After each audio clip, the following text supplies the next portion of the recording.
প্রিয় দর্শক, বাংলা ব্যান্টার চ্যানেলে আপনাদেরকে স্বাগতম। আজকে আমরা ইরান ইসরায়েল যুদ্ধ নিয়ে কিছু কথা বলবো। শনিবারে শুরু হওয়া যুদ্ধ আজকে পঞ্চম দিনে পৌঁছালো। তো প্রেসিডেন্ট ট্রাম্প মনে হচ্ছে ইরানের ব্যাপারে বড় ধরনের ভুল করে বসেছেন।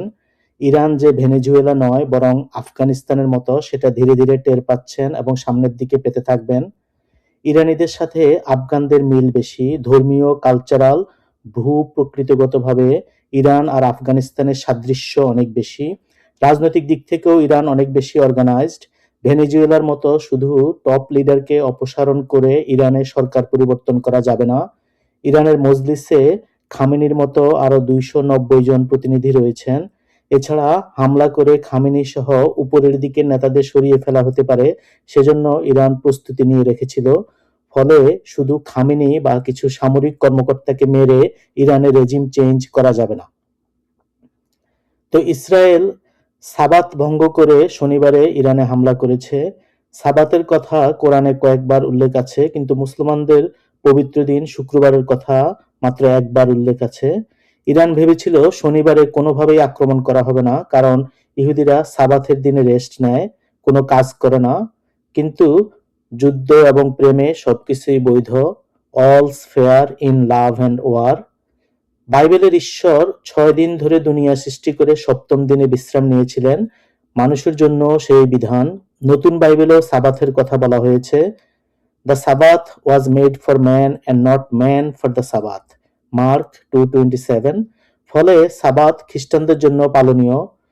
অধ্যাপকেরা যে স্যাবাটিক্যাল ভ্যাকেশনে যান সেটা এসছে এই সাবাথ থেকে।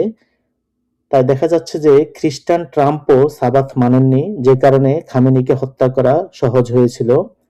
আরেকটা ব্যাপারে ট্রাম্পের ভুল হয়েছে, ইরানি কালচার তারা ভালো করে বুঝতে পারেননি। খামেনিকে মেরে তার জনপ্রিয়তা আরো বেড়ে গেছে। বিশেষ করে বিধর্মী ইহুদি নাসারাদের হাতে রমজান মাসে মারা যাওয়ায় ইরানে তাকে শহীদি মর্যাদা দেওয়া হচ্ছে। খামেনির মৃত্যুতে ইরানে 40 দিনের রাষ্ট্রীয় শোক ঘোষণা করা হয়েছে। এতে করে দেশের ভিতরে খামেনির বিরোধী যারা আছে তাদের মধ্যেও চিড় ধরবে। বিশেষ করে আমেরিকা ও ইসরায়েলের ব্যাপক আক্রমণের মুখে খামেনি বিরোধী শক্তিকে এখন দেশ বিরোধী হিসেবে দেখা হবে। এর মধ্যে ইরানে বোমা হামলা করে স্কুলের শিশুদের মারা হয়েছে। বোমা হামলায় 160 জনেরও বেশি মানুষ নিহত হয়েছেন, যার বেশিরভাগই স্কুলের শিক্ষার্থী। জাতিসংঘ এর নিন্দা জানিয়েছে। জাতিসংঘের শিক্ষা সংস্থা ইউনেস্কো বলেছে, ইরানের একটি প্রাথমিক বিদ্যালয়ে মার্কিন যুক্তরাষ্ট্র ও ইসরায়েলের বোমা হামলা মানবিক আইনের গুরুতর লঙ্ঘন।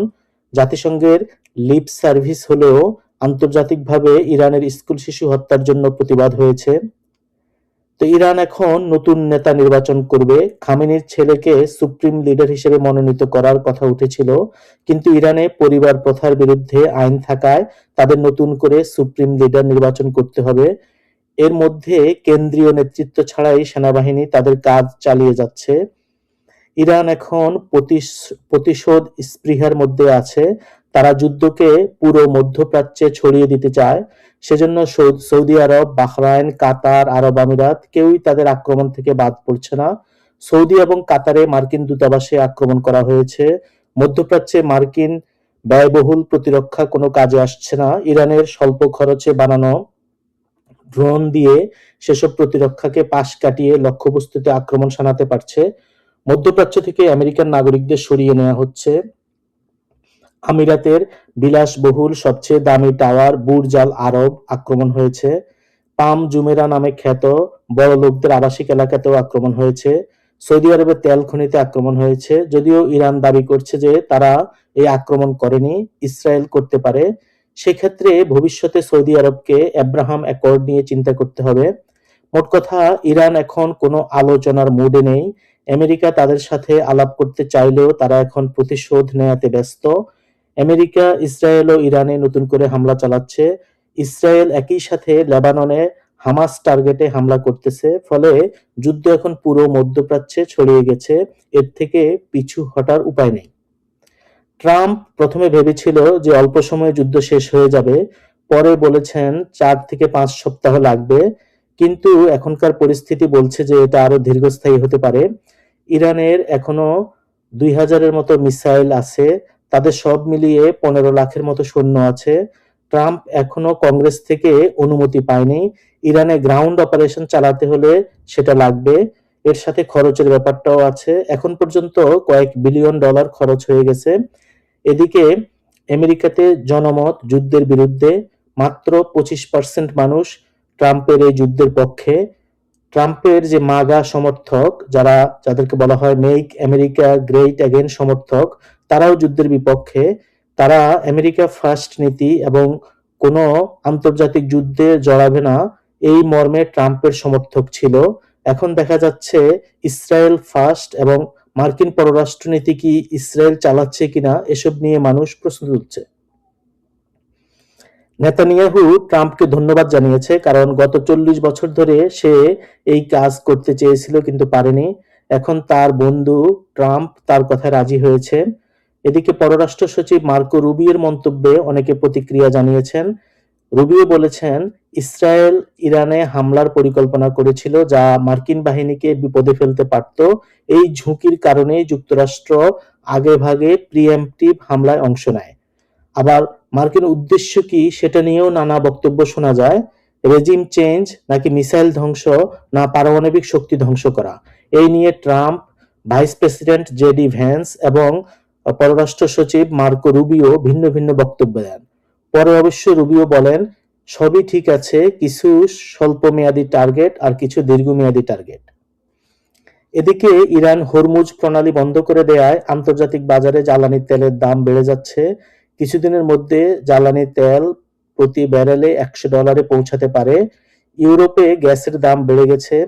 আন্তর্জাতিক জ্বালানির 20% হরমুজ প্রণালী দিয়ে প্রবাহিত হয়। এর সাথে সৌদি আরবের তেল শোধনাগারে হামলা হওয়ায় তেলের দাম বাড়বেই। তো তেলের দামের কারণে কমোডিটি বা নিত্য প্রয়োজনীয় দ্রব্যের মূল্য বাড়বে এবং আন্তর্জাতিক বাজারে একটা অস্থিরতা তৈরি হবে, অলরেডি তৈরি হয়ে গেছে। তো ইরান আক্রমণ থেকে তৃতীয় বিশ্বযুদ্ধ, পারমাণবিক হামলা, কোনো কিছুর আশঙ্কা উড়িয়ে দেওয়া যায় না। কলাম্বিয়া বিশ্ববিদ্যালয়ের অধ্যাপক জেফ্রি স্যাক্স সেরকম আশঙ্কাই করছেন, কারণ এখন যে অবস্থা, ইরান থেকে আমেরিকার বের হবার উপায় নেই। ইরানে সহজে সরকার পরিবর্তন হবে না। খামেনি মারা যাওয়ার কারণে কার সাথে আলোচনা করবে সেটাও নিশ্চিত নয়। আবার ইরানের মিসাইল বা পারমাণবিক শক্তি নিষ্ক্রিয় করতে হলে যুদ্ধ অনেকদিন ধরে চালাতে হবে। সব মিলিয়ে ট্রাম্পের জন্য ভালো কোনো অপশন নেই। নোবেল শান্তি পুরস্কারের জন্য লালায়িত একজন মানুষ এখন বড় একটা যুদ্ধে জড়িয়ে গেলেন। এই যুদ্ধে জিতলেও মধ্যপ্রাচ্যে মার্কিন নিয়ন্ত্রণ কমবে, কারণ ইরান যদি শেষ হয়ে যায়, ইরান না থাকলে মধ্যপ্রাচ্যের বাকি দেশগুলির জন্য প্রতিরক্ষার তেমন দরকার নেই। তখন মার্কিন প্রতিরক্ষার জন্য বছরে বিলিয়ন বিলিয়ন ডলার খরচ করতে হবে না। আবার যদি মধ্যপ্রাচ্য হেরে যায় বা আমেরিকা হেরে যায়, তাহলে ইসরায়েল এবং সৌদি আরবকে চরম মূল্য দিতে হবে। তো দেখা যাক যুদ্ধের পরিস্থিতি কোন দিকে মোড় নেয়। আজ এ পর্যন্তই। এতক্ষণ সাথে থাকার জন্য ধন্যবাদ।